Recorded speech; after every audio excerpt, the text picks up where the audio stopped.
Hello and welcome to the World Championship 2026 in Through the Ages.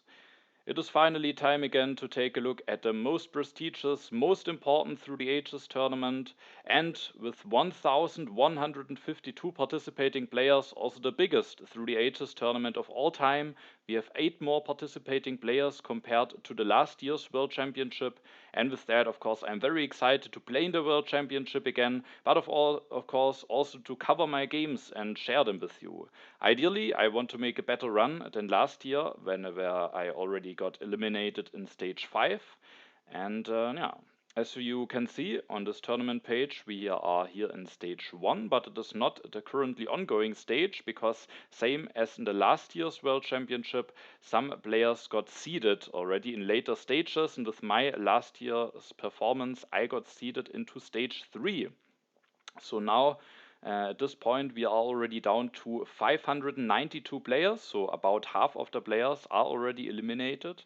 And yeah, but still a lot of players are in. And for those of you who don't know how the tournament is structured, I will give now a very quick overview. We have groups of 4 players, and in each group, each player will play 2 4-player games, 3 3-player games, and 3 2-player games. The scoring for the player counts is that for winning a 2-player game, you gain 4 points. In a 3-player game, you gain 5 points. 2 points is the second place. In a 4-player game, you can gain 6 points as the winner, 3 points as the second place, and 1 point as the third place. And the player with the most points at when all of those games are played is the winner of the group. And at the moment, we have in stage 3, 48 upper bracket groups and 96 lower bracket groups. As a seeded player, I now got seeded into a upper bracket group, and in the upper bracket group, the winner will advance to the upper bracket of the next stage. The second and third place advance to the lower bracket of the next stage, and the fourth player is actually eliminated completely.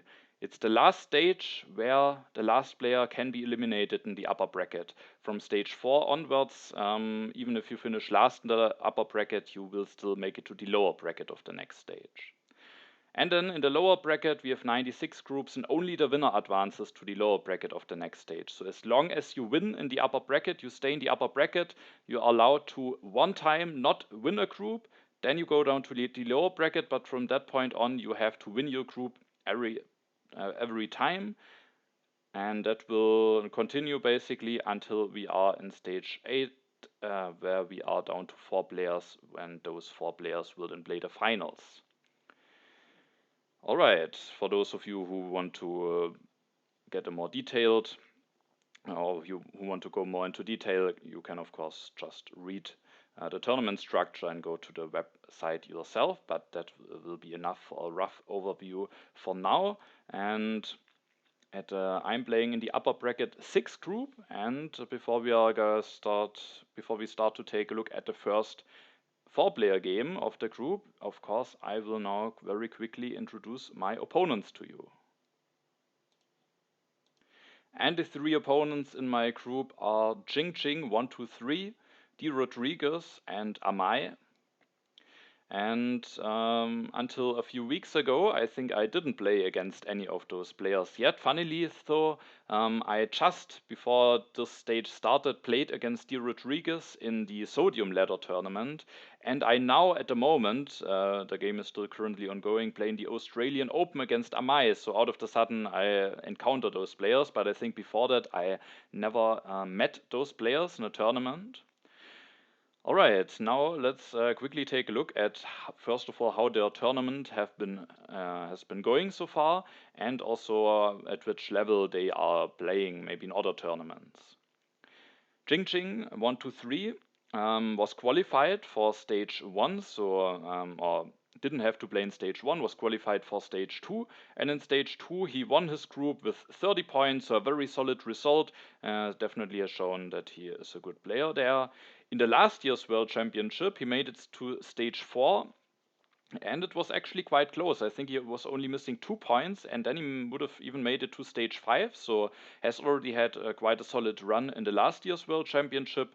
In the last international championship season, he played in a gold group and actually managed to win it with 28 points, so will be ranking up to platinum. So that's certainly a nice result. And in the currently ongoing Intermezzo championship, his group is already finished, and he played in silver and managed to win his group with 21 points. So there he also got a promotion into gold. So his recent results have been quite strong, and certainly an opponent that shouldn't be underestimated. Then we have drodriguez, who also didn't have to play in stage 1. In stage 2, he managed to win his group even with 33 points, so even more points than Jing. In the last year's World Championship, he also made it to stage 4, where he was eliminated in a group with Payada. In the last international championship season, he also played in the gold division, however, only finished at the 5th position with 13 points, but playing at the gold level is certainly very solid. But in the currently ongoing Intermezzo championship, he also played in the gold division and won his gold league with 19 points, so he will be ranking up to platinum in the Intermezzo championship, and with that also had some solid results recently. And then the last opponent in the group is Amaj, who had to play actually in stage 1 of the tournament, where he managed to win his group with 30 points. In stage 2 it already got a little bit closer, but he managed to win it with 26 points, with 2 points more than the second placed player. In the last year's World Championship, Amaj didn't participate, and in the International Championship in the last season, he played in the Silver Division and actually finished at the 6th position with 15 points, so will actually get relegated to Bronze. And in the last Intermezzo, on the currently ongoing Intermezzo Championship, his group is already finished, and he finished at the 5th position with 9 points. So he there also got relegated. So his recent results in International Intermezzo Championship haven't really been that great. Looking at the results from the recent tournaments, Amaj looks like a little bit of the underdog maybe, or at least his results haven't been going that well. However, we will now also take a look at the clicker rating to get some further information about the strength of the opponents in my group. And in the rating, we can see that I'm at the moment in the 10th position. I got back into the top 10 after the last update. And then we can see that the best rated opponent of my group is drodriguez, who is at the 127th position in the rating. Jing and Amaj are a little bit more behind. They are relatively close together in the rating. So they are a little bit low rated. So according to the rating, drodriguez might be the best opponent of the group. According to the recent results, I would also argue that Jing might be the best opponent, and Jing and Amaj are relatively equally rated, but in the recent results, Jing performed better than Amaj, but it also means that in the tournaments before, Amaj at some point had to pull off very good results in order to have the very solid rating that he has. So with that, we also certainly shouldn't underestimate him. Alright, with that, we have now taken a look at my opponents, and now we can take a look at the first one of the 2 4-player games that has already finished. Alright, as you can see, I am playing in the first position in this game, and first of all we will take a look at the leaders and wonders. We have quite a bunch of science nerds in the game. We have Bill Gates, Marie Curie, Einstein, and Steve Jobs. There's also Manhattan Project and the Internet, but no space flight. We have Pierre together with the Internet. We have the Hollywood, but no one of the theater leaders are there. No Chaplin, no Marlene, no Fleming. We also have Gandhi, Churchill, and the Manhattan Project to consider for the military. In H2, we have the Suez Canal, but no James Cook, but a bit of colonization payoff is there. We have a lot of strong wonders with Railroad and Harvard College, but the probably strongest one with the ocean liner service is missing. We have Bach and Gaudi, as well as Darwin, as some culture leaders in H2, both Nobel and Newton, so some very good economical and science leaders are there, and then also 2 military action leaders with Napoleon and Catherine. In H1 we have 1 military action leader with Joan of Arc. Barbarossa and Nostradamus can help with the strength. We have Leonardo but no Gutenberg. We have Eleanor maybe as a good transitional leader. Eleanor, Isabella, Barbarossa all also can work nicely in a colonization game, and then there's Saladin is quite a strong leader. We have both of the science wonders with Universitas and Silk Road. There's Himeji Castle but no Great Wall. There's also the Machu Picchu, so irrigation and iron could be a bit stronger, and the St. Peter's Basilica is there as well. I'm playing the first position, and as you can see, I'm taking the Engineering Genius here. The only other alternative that I need to consider here is Sun Tzu.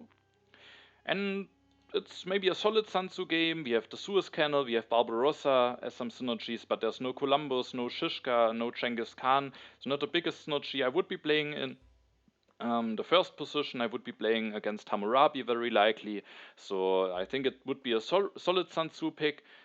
The thing is, it is quite likely that a Colosseum will be taken away, or it's certainly possible, meaning at my next turn I likely don't have a wonder available to grab for one civil action, meaning it can very well happen that if I go for Sun Tzu I just have to take a yellow card at my next turn with the last civil action because I can't do anything else with it. And then, of course, it's better to just take the Engineering Genius now and go for a leader at the next turn, because it should be very likely that I should get a leader out of Sun Tzu, Clio, and Hammurabi, probably either Sun Tzu or Cleopatra. There's the possibility that all of those three leaders are taken away and that Moses will stay on 2 civil actions. However, if that should happen, and then the Colosseum is guaranteed for me to be available on 1 civil action, meaning I can take the Colosseum, build a mine, increase my population, and thanks to having the Engineering Genius, I could then already build the first step of the Colosseum, meaning I could use all of my 4 civil actions efficiently and then go for a leader at the third turn, which would not be ideal, but thanks to being able to build that stage, it would not be as bad as it would be otherwise. So with that, I felt like the Engineering Genius should be the just the most straightforward and best turn here. Amai grabs the only wonder in the row, and in a 4-player game I think the Colosseum can be quite solid, so I think a solid pick, even though Sun Tzu plus a yellow card could have been also quite nice. Drodriguez is willing to take Hammurabi for 3 civil actions. Hammurabi is of course quite strong, and it's probably justified to take him here, but Sun Tzu plus rich land and urban growth I think certainly also has to be considered. Urban growth and rich land together basically worth as much as an Engineering Genius, and maybe just going for Sun Tzu plus those 2 yellow cards could have been the better pick here. Jing could have gone for Sun Tzu and actually 3 yellow cards. That would have been quite strong, but he can also go for Clio, rich land, and the urban growth, which will actually allow him an interesting start at the next turn. That means that Sun Tzu is the leader that stays available for 1 civil action for me. I build a mine, and I could now go for Sun Tzu, but I have to at least consider if I maybe am willing to pay an additional civil action for Boudica, who I think is very strong in 4-player games, and taking her would also mean that I take her away from Amai, who hasn't taken a leader yet. The other 2 players have already a leader. Amai doesn't have a leader. If I go for Sun Tzu, he can take Boudica for 2, which is already a bit expensive, but he would get a very strong leader. If I take Boudica, however, now, then the other leaders stay on 2 civil actions for him, and those are Moses and Caesar, so I think that would be a bit awkward for him. It's of course only a small consideration because we are playing a 4-player game and I should mostly focus myself. But also looking at myself, Boudica is just offering a lot of economical benefits. Sun Tzu could be quite nice. I think a lot of players would maybe just go for Sun Tzu. I, at the end, however, decided to go for Boudica here. Maybe also because it's a little bit less of variance in the earlier stages of the tournament. Maybe I thought I rather want to go for some very solid a leader that just will be very solid, will give me some benefits guaranteed. Sun Tzu, of course, also will give some benefits, and maybe I should just go for him instead of paying an additional civil action for Boudica. But I'm also playing in first position. It could happen that at the next turn there are not the most exciting cards available. In the first row there will probably still all be HA cards, meaning in first position I consider it not as bad to pay an additional civil action for a leader compared to the later seeds. So at the end I was willing to pay that additional civil action for Boudica, with part of the reasoning being that it's close, and then maybe one part of why I at the end went for Boudica was that I also maybe make Amai's leader choice quite a bit worse. I draw 2 cards, a colonization card and a tactic. I think a solid first draw. Amaj builds a mine, and he isn't willing to take any of those leaders for 2, probably can take one of them at the next turn still, and to be able to spend his civil actions in a way, he grabs the iron for 3, which I think is probably a good solution for his otherwise awkward turn. Drodriguez goes for Hammurabi, builds a mine, increases his population, has a choice here between Roman roads and Stonehenge. Stonehenge and Hammurabi is a very strong combination. Overall, I would say Roman roads is the better wonder. I think both wonders could be solid choices here, and maybe the Roman roads at the end is the correct choice. Jing, with having taken Clio, Ridgeland, and Urban Growth, can actually go for a very interesting opening. I think an opening that I myself have never pulled off so far, maybe also because I that rarely go for Clio. And I think I even haven't seen it yet from any other player. So Jing goes for Clio, builds the third mine, and because of having both those yellow cards, he can also build the second lab already, getting his additional resource and science production going already in turn 2. So that's, I think, something that you only see very, very rarely, and now making very nice use out of Cleopatra. The next turn, if I don't take the Stonehenge away, he will be able to go for the Stonehenge, use Cleopatra there, and yeah, so I think a very interesting start, and certainly getting quite an economical boost immediately. Now it is my turn, I can't use my politics phase, I have to increase my population to get out of corruption. And then I have to think about what do I want to do. One thing that I need to consider is whether I am willing to take the Stonehenge for 2 civil actions here. I could take it and maybe just build a lab. I could build a lab, maybe take a breakthrough, maybe build a lab, increase my population, take one of those HA locales, but I think all of those turns are just not really that exciting. And at the end, I do think it is relatively clearly best here, even though it is expensive to take the iron for 3, because thanks to Boudica, I already took a science from her this turn. If at the next turn I again will be able to take a science from her, I can already at the next turn and turn 4 invest into iron, and thanks to not having invested resources into the second lab, I can even go for 2 upgrades immediately, starting my resource production very early, very quickly, and I do think that is just very strong and a lot stronger than any of those alternatives turns would be for me. And while I now very likely will miss out on the Stonehenge, as it likely will be taken away by Jing, I can maybe hope to get Universitas, Himeji Castle, Machu Picchu, maybe also St. Peter's Basilica, potentially of course also the Silk Road, even though with early iron production it doesn't feel as ideal to go for the Silk Road, but could still be fine. So I have something to invest into, and with that I think it's fine to skip the HA wonder and just wait until I get an H1 wonder. I draw 2 cards, the Heavy Cavalry Tactic and I think the Historic Territory. Amaj goes for Caesar, increases his population, interestingly starts by building the step of the Colosseum instead of the second lab, is costing him a science, maybe with having Caesar and potentially wanting to double seed at the next turn. He wanted to have a free population available for potential free temple or free warrior.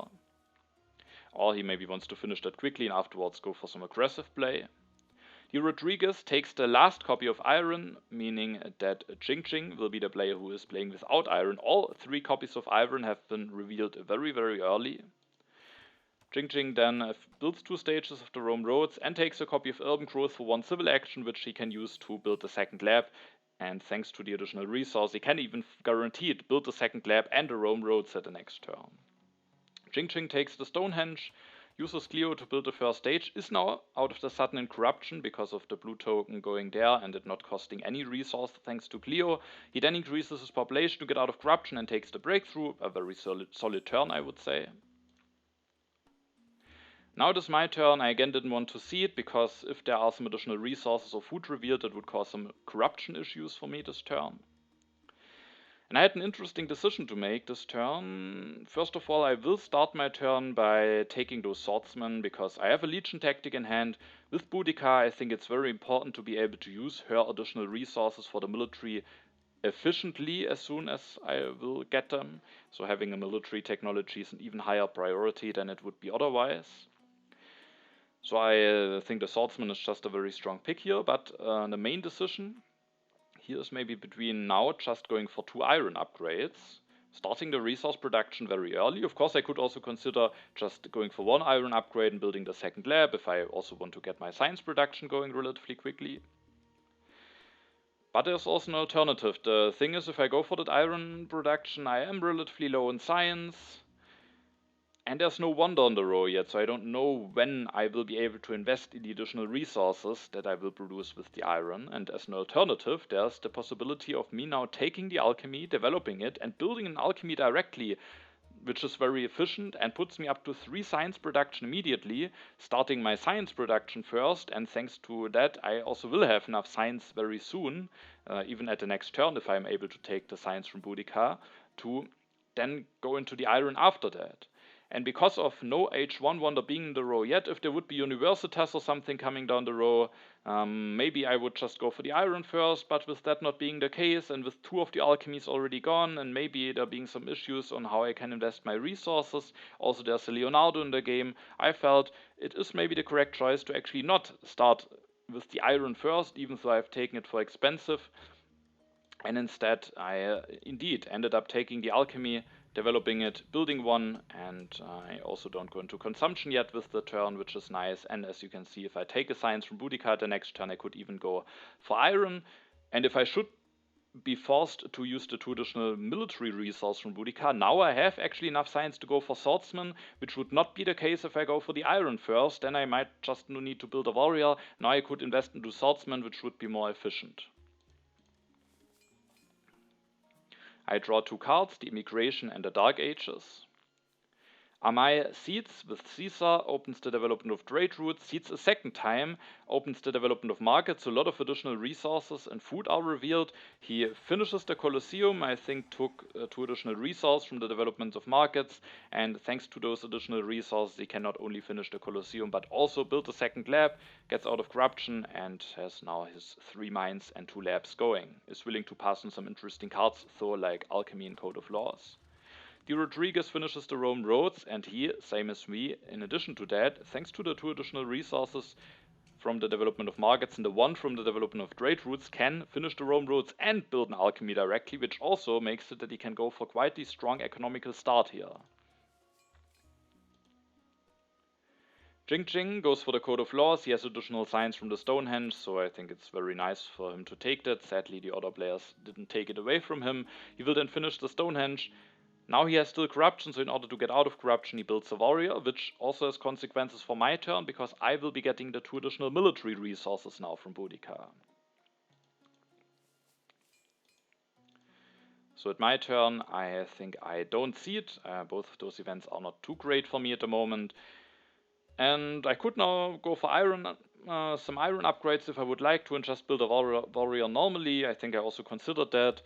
But I just think it's more efficient to go into swordsman, and instead of going for some iron upgrades, I can then go for a lab upgrade. So I developed a swordsman, built one, and went for a lab upgrade. That gets me out of corruption. I sadly need to pass on this breakthrough for 1 civil action, but I just didn't find a good way to implement it into the turn.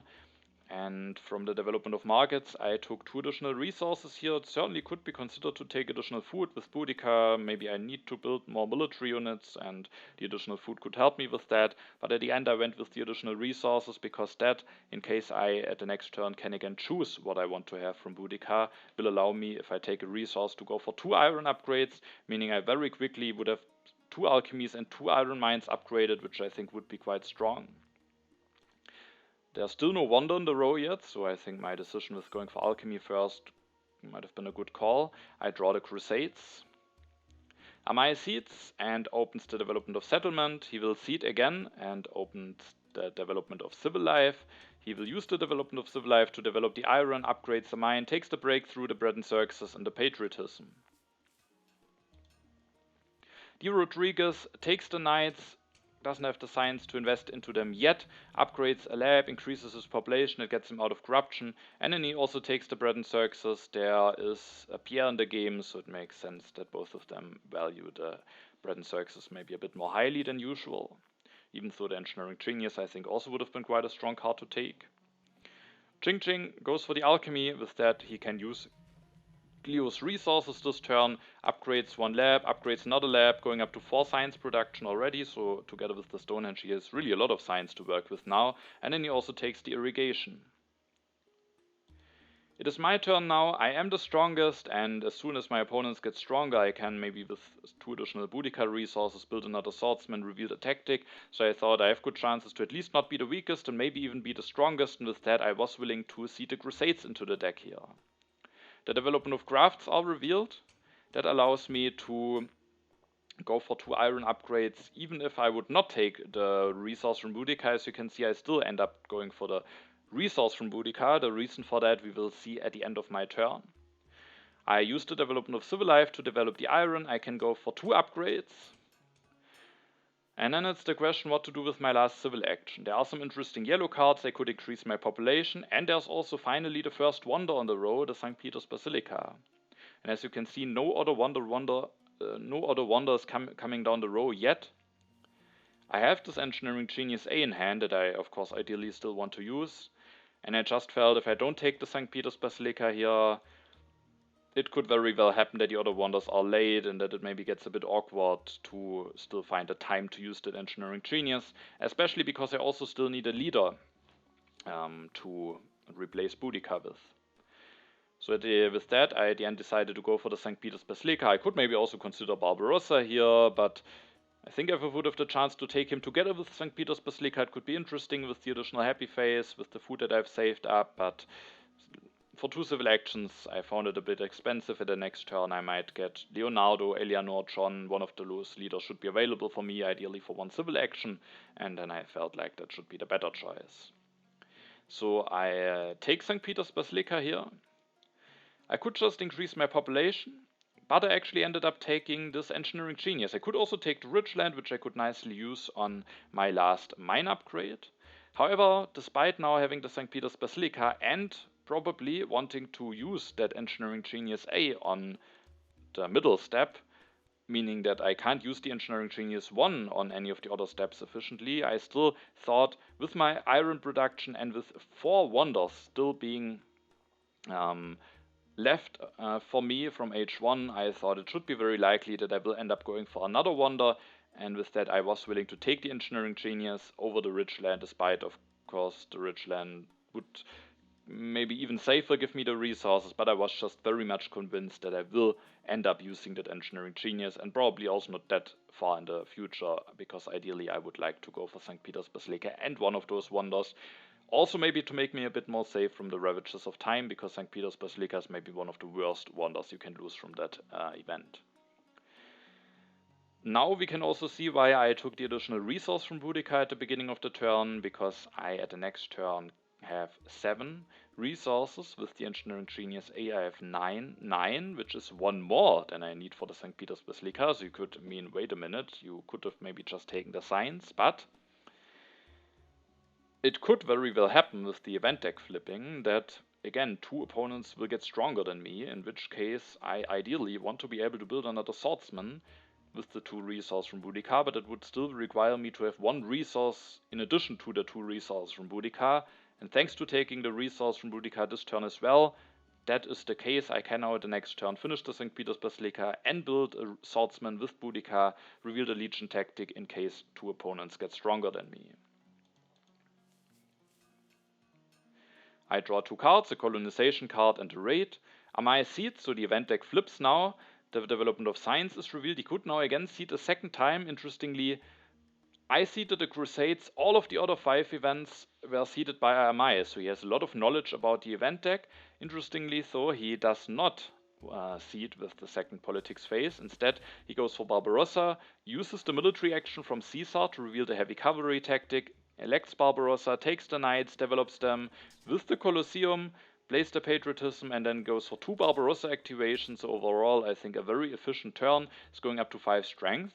He could now even build a 3rd knight, which would put him at 11 strength, and I think that would put a lot of pressure on all of his opponents, and maybe guarantee it that he remains the strongest. Interestingly though, he is not willing to do that. Maybe wants to have his resources available for other projects, maybe some H1 wonders or something, or maybe just wants to go for the 3rd knight with the Barbarossa activation instead of building it normally.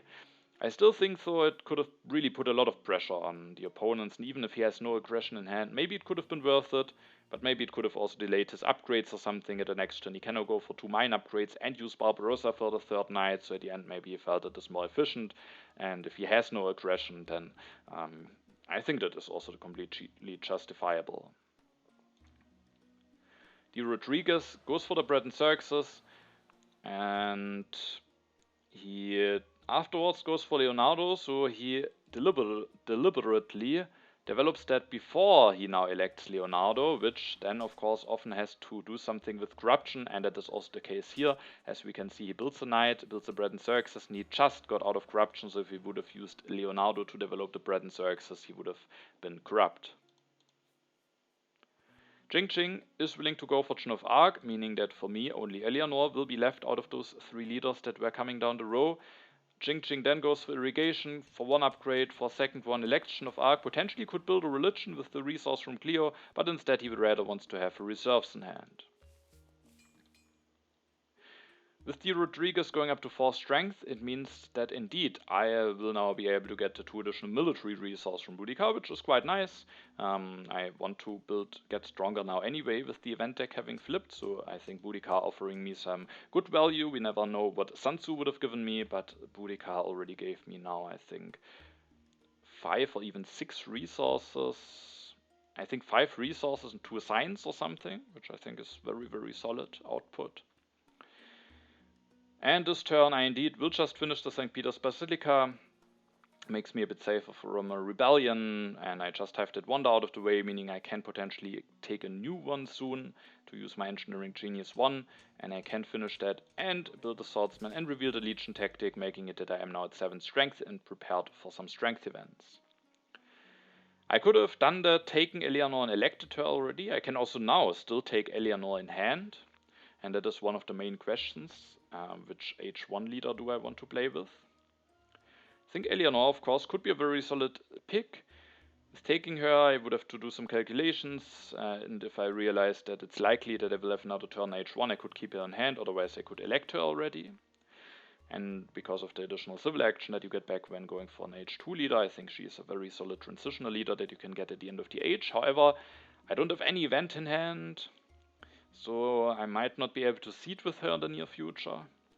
With that, it just didn't feel that ideal, and it could potentially be an interesting Isabella game, because there's a Suez Cannon in the game, I have some good resource production, Amai went for Barbarossa, has just seeded a lot with Caesar, so it might very well be that there's maybe a colony among all of those events, and maybe the additional colonization force from Isabella could actually be quite strong, and also there could still be Saladin and Nostradamus revealed, who also could be very solid. So at the end I decided to not go for Eleanor. I think also with taking another card from the row it got a bit closer whether the age will end or not, meaning I might have to elect her, which will mean I miss out on Boudica, and now instead I went for the irrigation, meaning I take a card from the discard spot. With that I was confident that the age, very confident that the age will not end. I get another economical value out of Boudica. And I get this irrigation, which could be interesting, because one of the wonders that I might want to go for is the Machu Picchu. I think if I have now that irrigation, strong science production already, which hopefully soon I will be able to convert into additional civil actions. And with good science and civil actions, I think the additional production from the Machu Picchu can be quite strong. So that was certainly a consideration here, and also one of the reasons why at the end was willing to not go for Eleanor. If I just didn't have a good way to spend the last civil action, I might have just gone for her. But here I went for the irrigation. Another thing that I could have done would be to just increase my population, getting rid of some food.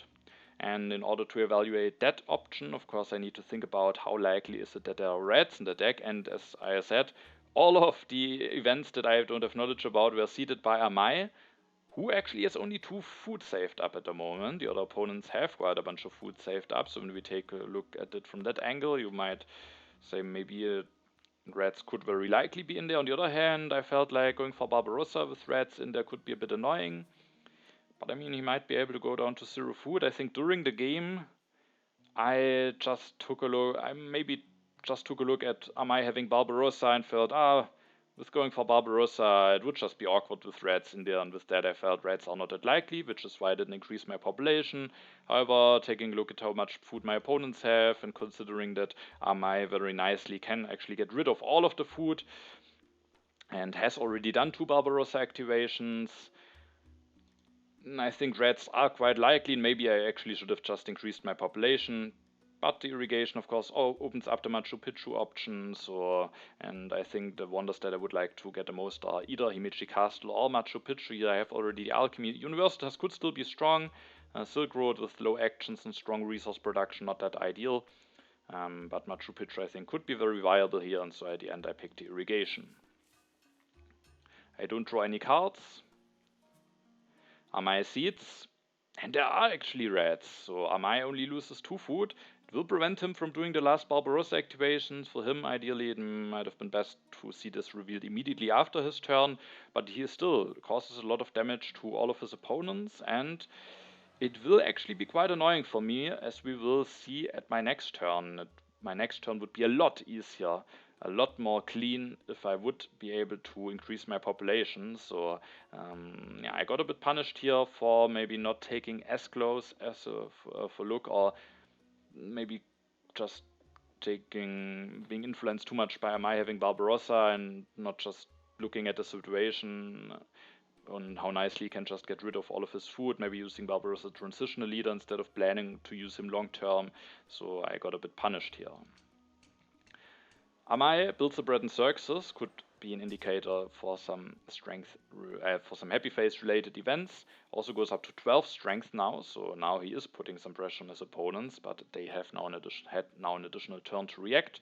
Drodriguez will go for the warfare. Maybe ideally would have liked to go for iron, but has to go for the warfare because of Amai going for that strength push. He goes for 1 phalanx tactic, with that is at 9 strength, meaning at my next turn I will get some additional resources from Boudica again. He then takes the Code of Laws and the Urban Growth.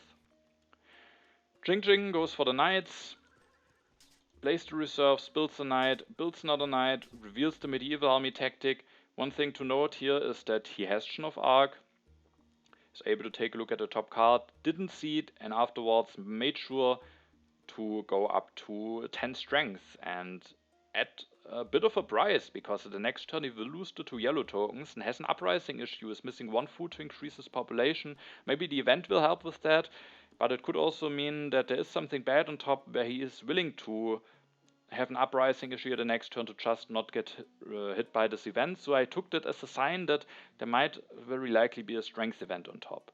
Also him taking the swordsman to ensure to maybe even further increase his strength. He could have otherwise maybe gone for the monarchy, but he chose to not do this.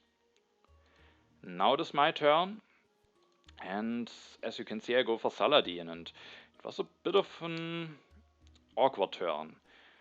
First of all, I have those 2 additional resources from Boudica, and ideally I would of course like to just build another unit, which would also make it that I can get stronger. I can build a swordsman, I can upgrade a warrior to swordsman, that puts me at 10 strength and would avoid that I am the weakest. And if I wouldn't have lost 5 food to the reds, then I could do this and just increase my population and be fine with the happy faces. But now, if I put this population into the military, I don't have any free population, and as soon as I lose those 2 yellow tokens, I will have an uprising issue.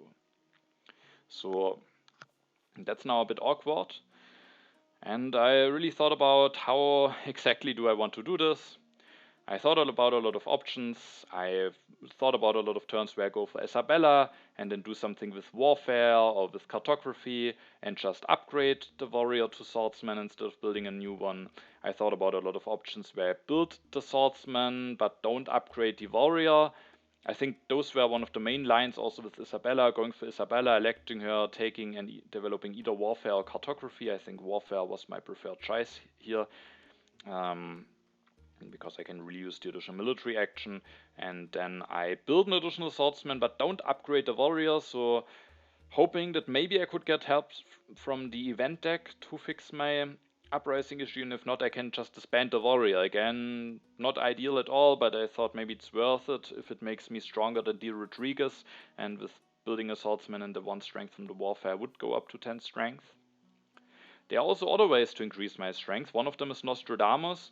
The problem with Nostradamus is that I can take an Elective and then still do some stuff.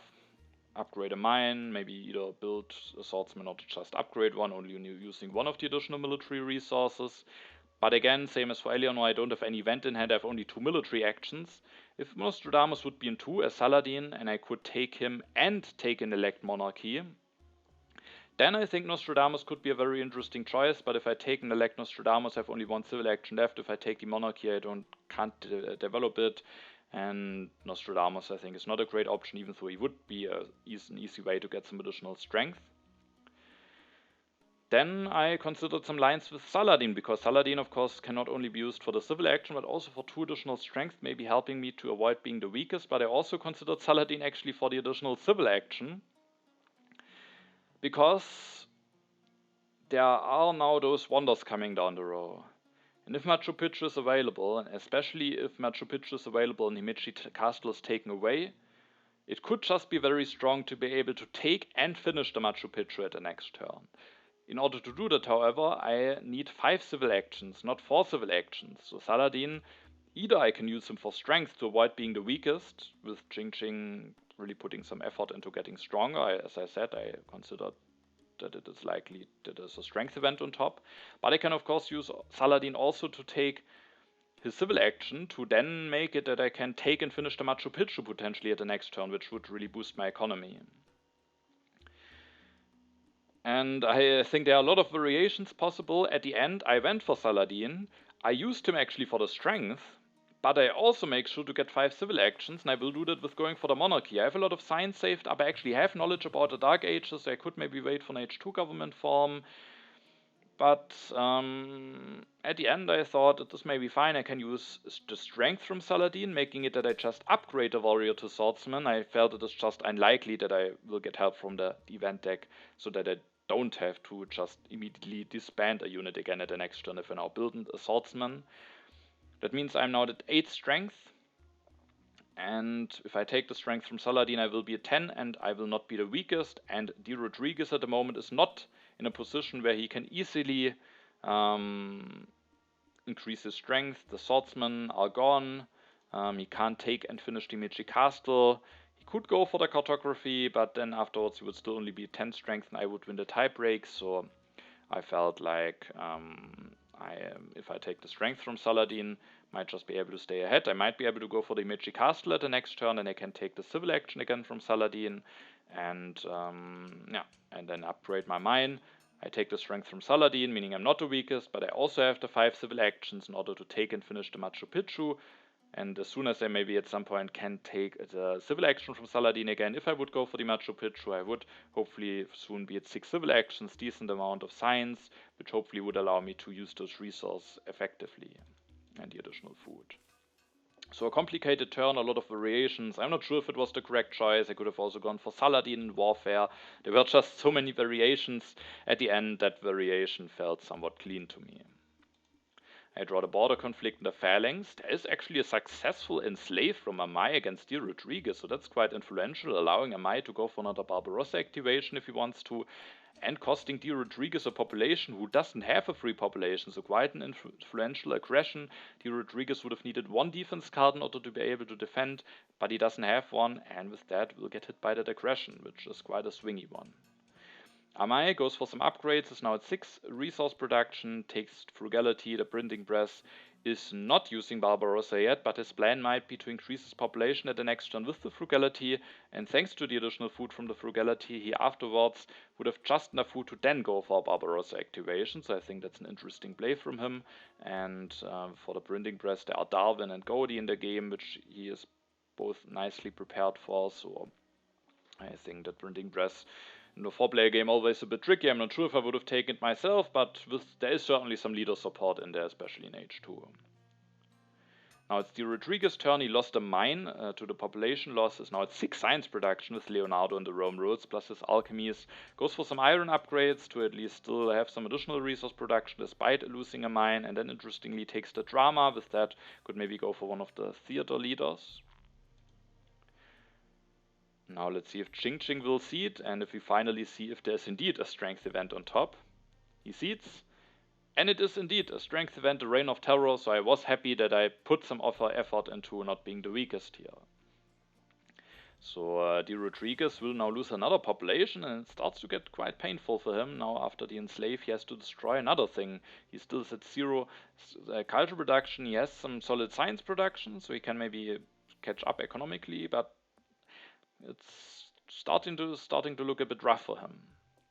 Jing, however, also has some issues. He has to destroy a mine in order to keep all of his strength and fix the uprising issue that he's having. He takes the monarchy, develops it, develops the swordsman, goes very low in science. Developing the swordsman allows him to get stronger and also to get out of corruption. He then takes the theology, which could be nice with Joan of Arc, is now at very low resource production, but has a solid amount of civil and military actions for now. Also together with Amai has the strength lead now. It's my turn. I didn't necessarily want to push the border conflict into the deck, and I think this turn it's a big decision between going for the Meiji Castle and going for the Machu Picchu. Both wonders I think could be completely justifiable. At the end I felt like the Meiji Castle is the better one here, because if I take the Machu Picchu, I again either take the civil action from Saladin, and I think I would actually do it, because now I don't have that extra information from Jing with Joan of Arc, and I would just probably accept to be weakest instead of sacrificing a civil action to just not be the strongest. But I then would be the weakest and could get hit by some bad stuff. Also, I have already alchemies ongoing. I can't get into scientific method or some things. So I might have some issues to invest the resource from the Machu Picchu. I could of course go for even more wonders, but 2 of the wonders will increase my resource production even more, so maybe that would be a bit of an anti-synergy with the Machu Picchu. So at the end I went for the Meiji Castle. I can finish that, afterwards take the civil action from Saladin again without being the weakest. Also I will go up to 4 culture production, meaning I will, going into H3, have a solid amount of culture. I should hopefully not end up being behind, and I have 2 wonders that especially in the late game are quite strong. I will be able to sacrifice, which is very strong in H3, and I don't need to be concerned about and fixing my happy faces, and maybe can just build religions. So I will just produce 4 culture from my wonders. Of course, now that early in the game the culture production is not as important, but in the long run it can still be quite nice to have just that passive culture income ongoing. Maybe makes it a bit more safe for my position. Machu Picchu, if I end up not being able to invest my resources nicely, and then I don't have the passive culture income, could just maybe end up being a bit awkward. Another reason, again a small reason, but it was a reason, is that the Meiji Castle is the only 2-step wonder in the row. Amai also is in a position where he nicely could take and finish a wonder, but the thing is all of the other wonders will now take additional steps, meaning he doesn't have the civil actions to take and finish a wonder. He might still go for a wonder, especially Universitas might be very strong for him. Maybe he would go for Universitas anyway, but if the Meiji Castle would be there, maybe just taking it and finishing it, I think, could still be very interesting for him. Then he would also be somewhat threatening, so removing that wonder from Amai was also a small reason why I went for it at the end. So I can take and finish it. I have now a civil action left compared to going for the Machu Picchu. That civil action I didn't consider as valuable because I will use it to take the cartography, which can turn out to be an interesting card as the Suez Canal, but I haven't seeded any colonies. It's a bit of a science commitment and I don't know how much I will get out of it. So it gives me an additional option, but I, with that, didn't consider the 1 less civil action for myself as important. I take the civil action from Saladin going up to 6. I draw another colonization card, which could be nice, also a war. The raiders are revealed, but even if I would have taken the strength from Saladin, I would have still gotten hit by that, so I will have to lose some food or resources at my turn. Amai goes for the Universitas. I think that makes a lot of sense. He will increase his population, or actually use Barbarossa, which is a bit annoying now for him, because maybe it could have been ideal for him to use the frugality to increase his population. Instead he builds 2 steps. I think he could have used the frugality and then done the Barbarossa activation, if I'm not mistaken. Maybe I'm mistaken, maybe I miscalculated the amount of food that he's having. I mean, he used 3 food for Barbarossa. Yeah, I guess he had 6 food. He would be missing 1 food to increase his population and do a Barbarossa activation. With that, the frugality pick was actually not as great in hindsight. but maybe he can still use it at some point. Yeah, but with that I think the turn makes more sense, and at the next turn he will be able to finish the Universitas, which I think will be a very strong wonder for him. Also with using Barbarossa he remains the strongest even after his turn. Drodriguez had to lose another population, will lose a warrior and copies the medieval army tactic to stay somewhat competitive in strength. He also goes for Nobel to at least be back at 9 strength. I was happy to see that he doesn't go for more, so that I'm not the weakest. He's now at very high science production. As soon as he gets a government form and a lot of civil actions, he might still have a very solid position. The vast territory is revealed, and I was extremely happy how that played out. I think I was willing to bid 2 swordsmen in all of my cards, going up to 8, and I was extremely pleased, and also of course a bit lucky, drawing that H2 defense card early, and I was very pleased to see that I win this colony for only 1 unit. I think that's just extremely strong, especially in a game where the Suez Canal is available. It's extremely strong to get such a colony for just 1 unit, so I was very happy and really felt like that boosts my position quite a bit. Jing goes for the efficient upgrade, the rich land, the urban growth, increases his population, takes the architecture, doesn't rebuild his mine for now, maybe wants to be able to build a coal mine directly, or just use that rich land that he has just taken to build that mine, so I think that is justifiable. Now it's my turn. I don't use seed because I'm the weakest. I rebuild a swordsman so that I'm again not the weakest now. At the turn before, instead of taking the cartography, I could have also developed the irrigation. I have enough science for it, but I felt like I still want to wait for the selective breeding, and if one is available early, maybe it could be nice to go for that selective breeding instead of the irrigation. Maybe I could have also just committed to it. Now that I won the vast territory, I felt like I probably just go for the irrigation now, because with the additional yellow tokens, the irrigation should end up being a very nice long-term solution for me.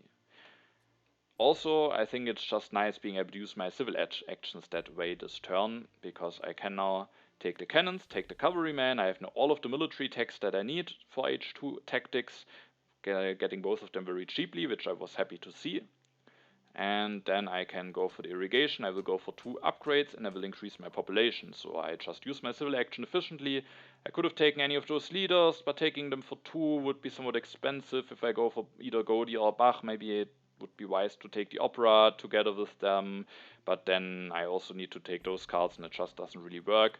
Napoleon maybe could be interesting. I have already a war and an aggression in hand, but also feels a bit speculative, so I rather wanted to leave myself open for the other leaders and didn't want to invest 2 civil actions for those. And then I just feel like going for those irrigation upgrades is just very efficient, and with the yellow bank it hopefully, as said, will work as a long-term solution. I have now a whole H1 economy, which can be problematic, but I felt like it maybe is fine here.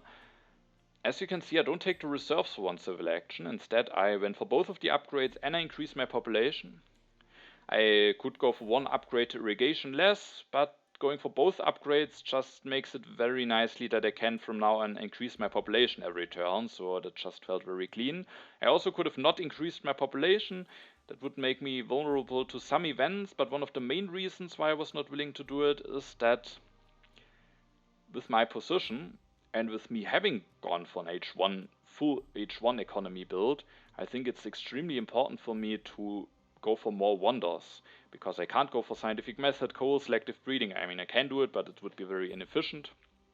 And in such a situation, I think the way to go, the way to play with that H1 economy is to further improve your economy with going for wonders. There are some interesting ones, railroad, Harvard. Now that I've won a colony, maybe the Suez Canal, potentially also the statue, maybe not ideal with the monarchy, but the other 3 could be quite strong, and it would be very nice if one of them is available for me the next turn, and I might be willing to invest quite a bunch of civil actions to take it. And if I don't increase my population this turn, I am just a bit more inflexible, and because of that I was at the end not willing to take the reserve, skipped it in order to be able to just take a wonder, maybe even for very expensive, to have a way to invest my resources nicely and further improve my position. I draw some cards, wealthy territory and a blunder. The wealthy territory could be interesting, it could open up a Suez options for me. I might try another aggression against Rodriguez. I think I saw that he played it and didn't see if it will go through or not. And in this case, I was really hoping that it will not go through. I mean, Rodriguez, if he loses it, would maybe not even be that. I mean, it would be bad for him, but he has at least a lot of science production. But for Amaj, if he gets to 5 additional science, he would be able to get into Republic this turn instead of maybe only at the next turn. So it would give him quite a boost. Luckily, Rodriguez has drawn a defense card, so this time he doesn't get hit by an aggression, and it slows Amaj's development down a little bit. Who will finish the Universitas this turn? Goes for Anthony Gaudi, elects him immediately. Barbarossa isn't doing that much at the moment, and he also takes the Opera, so Anthony Gaudi with the printing press and the Opera might turn out to be a very fine leader, even though for the moment Amaj is quite low on his food income. The Rodriguez wants to get better at food income, goes for the selective breeding, could go for an upgrade, but instead increases his population in order to build more strength and in order to avoid being the weakest. Means I'm now the weakest. I again went for the civil action, I think the correct choice, but now that I'm the weakest, I could get hit by some strength events. One of them I have even seeded myself with the Crusades, but the Crusades maybe also not being the most influential one. Nonetheless, I of course was a bit worried that I might now get hit by something. Ching seeds, opens the Crusades, so sadly I get hit by them at the end. It didn't work out nicely. Ching gets this copy of coal for 1 civil action. He upgrades one. He could have built one directly, as I said, but maybe wants to keep the population free for now. Before taking that revolutionary idea, he had 3 civil actions left, so he could have gone for the railroad, which I think would have been an interesting option for him. And I was happy to see that he doesn't go for it, because I can now go for the railroad, which I was very happy about. And then he builds that religion to get stronger. Maybe he has also some knowledge about either strength or happy face related events that are coming. Now it is my turn. I'm the weakest, so I don't want to see it. And as you can see, I will take the railroad here. And yeah, as said, with this H1 economy, building more wonders I think is quite strong. The railroad will make it that I have a good amount of strength. I haven't drawn a tactic yet, but even if I don't draw anyone, with the 5 additional strength of the railroad and with the Meiji Castle, I should be somewhat safe for quite a while. And it just increases my resource production even further. There's the chance to get an early oil. I just like the railroad more and more recently. Nonetheless, there was one other line that I considered, because there's this Newton on the row, maybe one of the strongest H2 leaders if you get him going. I have alchemies with them, he's not as strong, but there's also journalism available, and I have a good amount of population income, so I felt like maybe I could go for Newton and journalism. If I don't take Newton here, I felt it is maybe likely that he's taken away by Ching, because he doesn't want me to have him. But yeah, taking Newton for 3 here just felt a bit expensive. I can still go for Catherine or Darwin at some point, so at the end I didn't want to sacrifice the railroad here for Newton. But I still wanted to set myself up for Newton, so I take the railroad and I take the journalism. I at the next turn could potentially finish the railroad, and then in 2 turns I would have 8 resources, which is just enough to build a journalism. So I have, if I should get Newton, a relatively clear plan on how I could continue my development. But especially with me now having the journalism in hand, I considered it to be quite likely that Ching will take Newton away from me. I, with my last 2 civil actions, actually just end up building 2 steps of the railroad. I could also increase my population and only build 1 step, which would leave me with 9 resources at the next turn, meaning if Newton is available, I could then also just build a journalism before finishing the railroad in case I considered it worthwhile. But I felt likely I want to do it the other way around. Newton could be taken away anyway, and that could just allow me to finish the railroad and have some civil actions left over to do some other stuff. I thought the railroad very, very likely will be the highest priority for me at the next turn, especially because I'm the weakest at the moment and I will not use Saladin to get stronger with not having clear knowledge about strength events coming. So getting stronger will have a very high priority, and then I just wanted to build as much of the railroad this turn as possible. I draw some cards, some interesting one. I get a bit lucky here. I draw a very good tactic for me, the defensive army. And I mean, I have that war, I have the railroad, I have the cannons in hand. There's certainly something possible, especially if I should end up getting the strategy as well. For now I am the weakest, however, so I was afraid of the strength events. And there is actually one, the foray, but even if I would have taken the strength of Saladin, I still wouldn't have been part of that.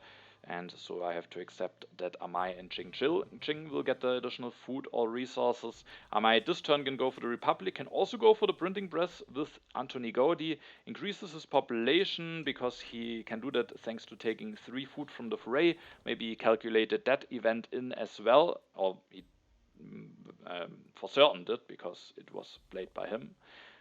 He interestingly doesn't use the frugality, probably because of corruption reasons, builds a printing press, goes up to 5 science production, can develop the opera for only 4 science at some point, a scientific method as well, so he's doing is nicely using Anthony Gaudi, maybe can also then go for the selective breeding soon. The Rodriguez seeds, and sadly there's another strength event, so I do get punished for the amount of time that I'm the weakest here. At least, of course, I get 2 additional draws. Let's take a quick look at what those draws are. It's a defense card and a developed territory. Another colony for a potential Suez Canal, so that could be interesting, even though I have now the railroad already, making it maybe less likely that I will end up going for the Suez Canal. But I mean, the colonization card could be interesting, so let's see how much the loss of the civil action will cost me. Drodriguez, with the big science production that he's having, has finally enough to go for an H2 government form, has now 7 civil and 5 military actions, which is quite strong, upgrades his food production 2 times, so that he finally gets more population. He has some very bad population losses, so I think it makes sense for him to prioritize getting those farms upgraded. He then also takes a copy of cannons. Now there's only one player before me, and there will now be something influential happening because Jing seeds, and luckily for me it's not another strength event, instead the new deposits are revealed, and we will see at my turn that out of the sudden, with those 6 additional resources, that opens up quite an interesting possibility for myself.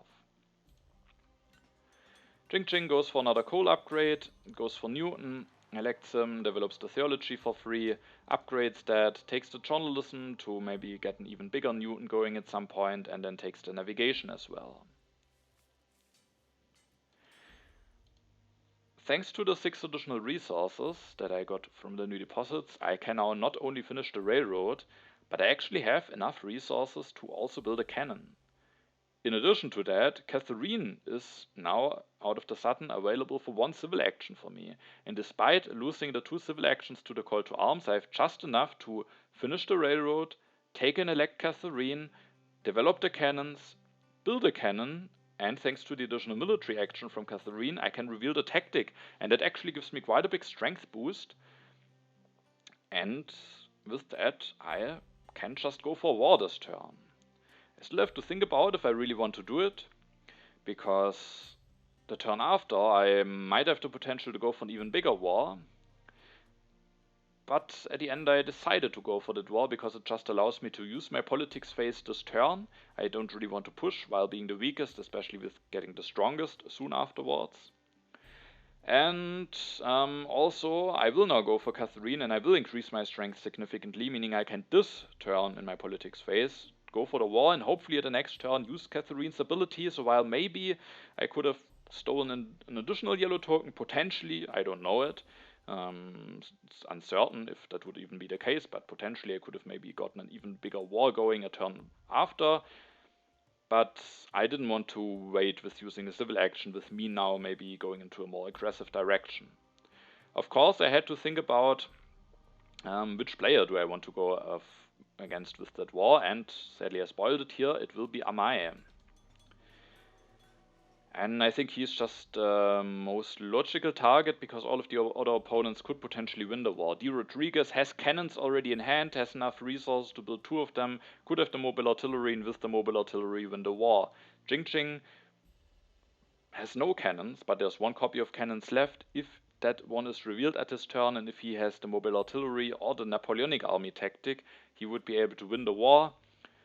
Amai has actually lots of resources saved up, but the thing is, he has only 3 military actions, and he has not enough science to go for a potential strategy.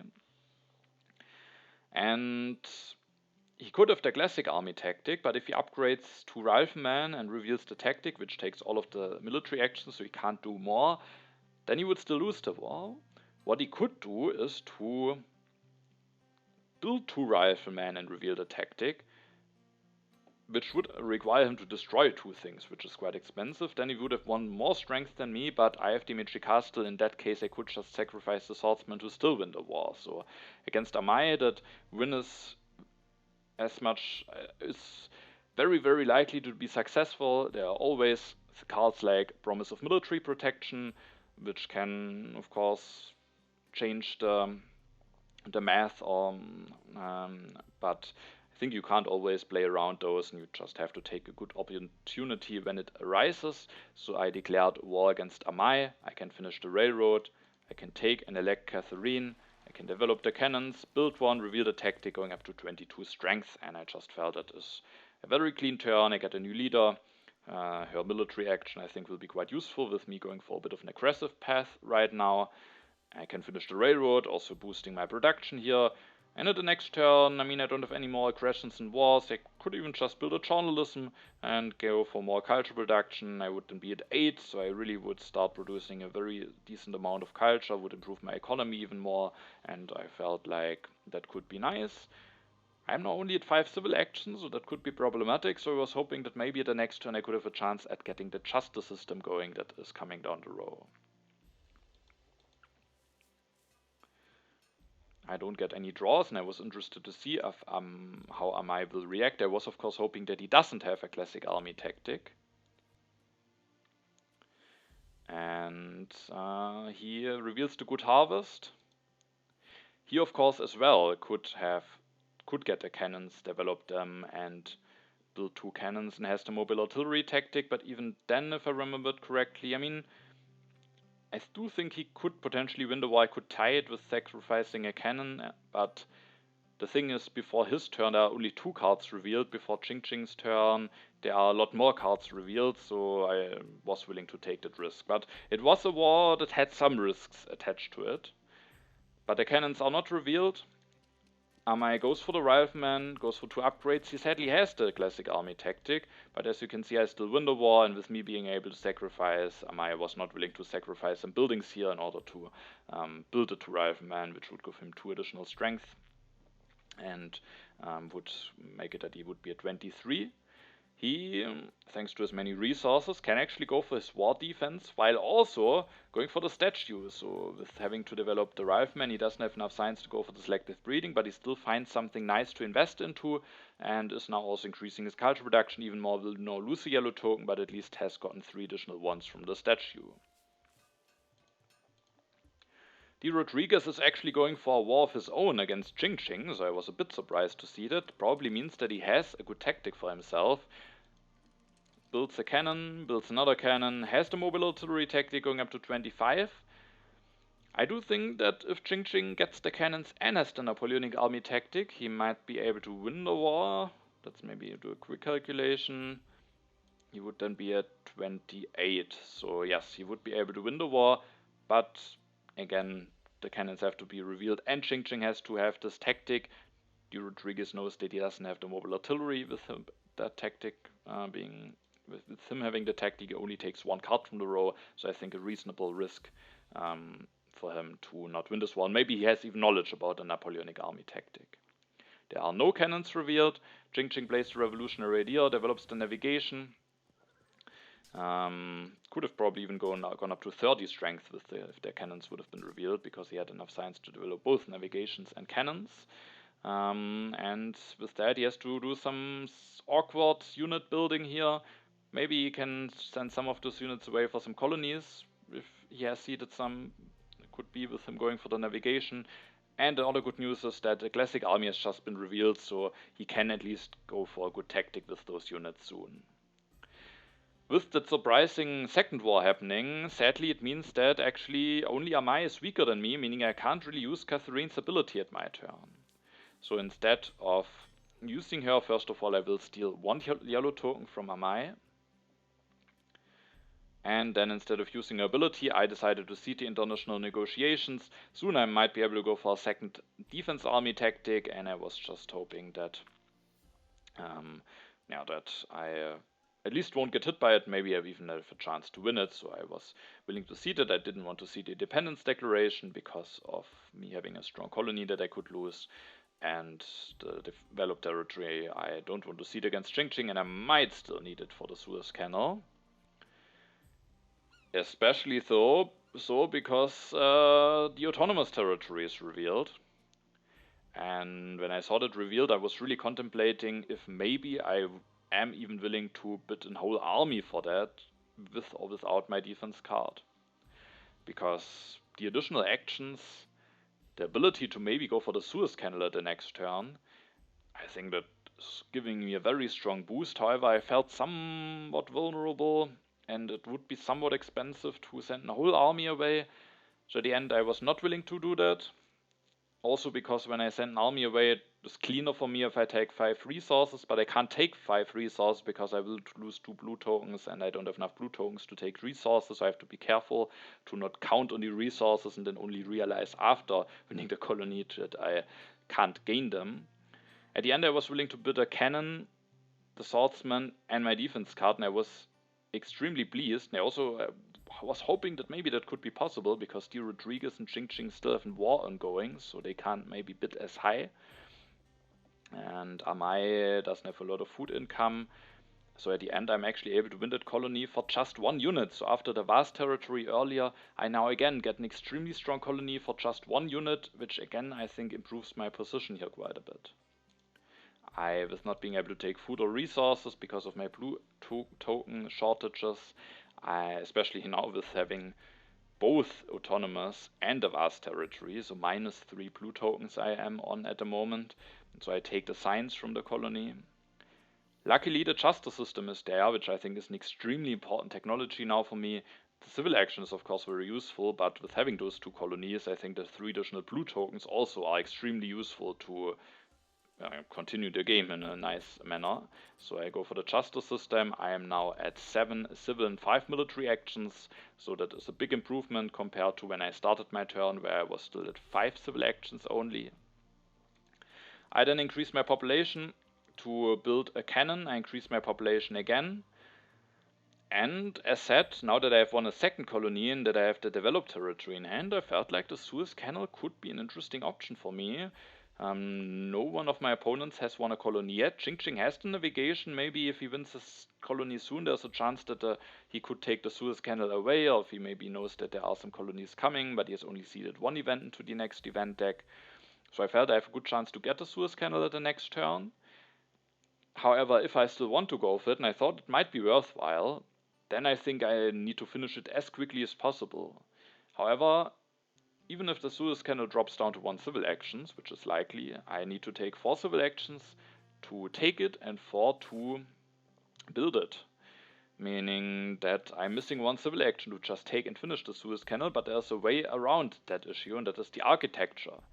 I have already built 2 alchemies and a bunch of wonders, so I have missed out on some potential value already from the architecture, but just the ability to take and finish the Suez Canal at the next turn, plus it's still maybe allowing me to go for a bunch of urban buildings for cheaper. I have this nice yellow bank, I might still get an additional token from Catherine, so I might be able to build a bunch of journalisms, and with that I thought the architecture could still provide me a lot of value, and I was willing to take that for 2 civil actions, because now I at the next turn can develop it, take the Suez Canal and finish the Suez Canal with 2 actions.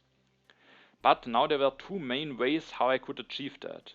I still have corruption, and I can't build anything because then I don't have enough resources to take and finish the Suez Canal, so I first thought, okay, I will just increase my population.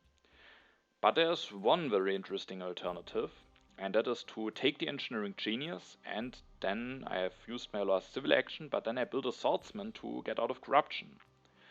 And then at the next turn I could develop the architecture, and with the engineering genius still finish the Suez Canal. And that would be nice. First of all, I would get the engineering genius for 1 civil action. I think getting 4 additional resources for 1 civil action is a very reasonable deal. But maybe even more importantly, I get a bit stronger with building that swordsman. Now that I'm at 22 strength, there's the risk, especially if amaj gets stronger, that I will soon be the weakest. And also with going up to 24 strength with that additional swordsman, again there's at least a chance that maybe I could use Catherine's ability at the next turn, which could be nice. So for strength events and the potential usage of her ability, I felt like it could just be nice to build its swordsman and then take the engineering genius. And if it would be guaranteed that I get the Suez Canal at the next turn, I think that would be my preferred choice.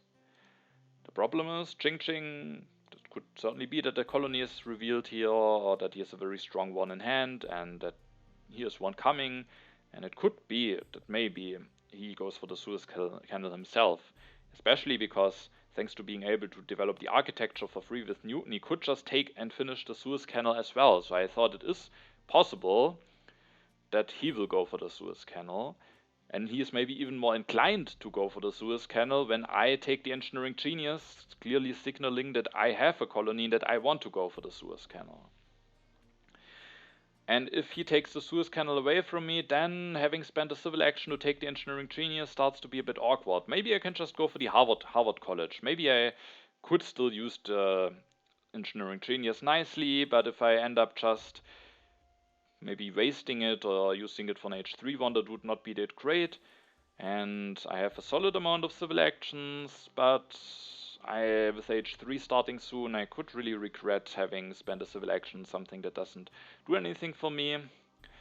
So because of the risk of not getting the Suez Canal, I at the end increased my population, but it was a very close call. And as said, if I would know for certain that I get the Suez Canal at the next turn, I would take the engineering genius here and build the swordsman to get a bit stronger. One reason why I at the end was willing to not build a swordsman is that I felt that Amaj might just stay the weakest here, because he doesn't have enough food to increase his population, and he would need to destroy something and build a unit in order to get stronger. Doesn't have enough science to go for strategy, so I was hoping that he will just remain weaker than me, and so that I hopefully don't get hit by any strength events. I draw some cards, 2 more tactics, so that's good knowledge. Now it's Amaj's turn. He will develop the selective breeding, goes for an upgrade, and he is actually willing to destroy Lab here in order to build a rifleman. One of those events is his, so maybe that could be a strength event. I was a bit afraid now. He then takes the Ridgeland for the second upgrade and another copy of Frugality, as well as the Wave of Nationalism. With that, H3 will start now. Now, of course, I was worried that I might get hit by something bad. Drodriguez, first of all, will steal 3 signs from Ching in this war technology he seeds. And I do actually get hit by something quite bad here. The refugees are revealed, and I lose a population. At least I have a free population, which makes it a bit less bad, but still quite painful. And of course, if I would have had knowledge about this event, I certainly would have gone for the Swordsman Engineering Genius line. However, now I got sadly hit by that event, which is certainly not ideal. Rodriguez goes for another bread and circuses, upgrades 1 more mine, has now completed his mine upgrades, has a decent economy going, increases his population, and takes this copy of Modern Infantry to maybe be revealed for H3 tactics. Ching goes for the strategy, develops it, gets a bit stronger, increases his population and builds the theology, takes the breakthrough, and emplays the reserves for food. Now it is my turn. With being the weakest, I didn't want to push here, and it's the question, do I want to go for the Suez Canal or not? And I think the main thing that I need to think about is, what things do I miss out on when I just spend my whole turn to build a Suez? There are a bunch of yellow cards, some very decent ones. I think missing out on those is not too bad. The only thing that I think I kind of would have liked to have here is the military theory. But even without it, I have already 5 military actions, so I don't need it as badly. There's a second copy, there's something like fundamentalism or communism, and I might just not need it at all. It would be a nice technology to have, but if I don't go for the Suez Canal here, I have to think about how I spend my actions. I can of course go for architecture and journalism or something, but I kinda,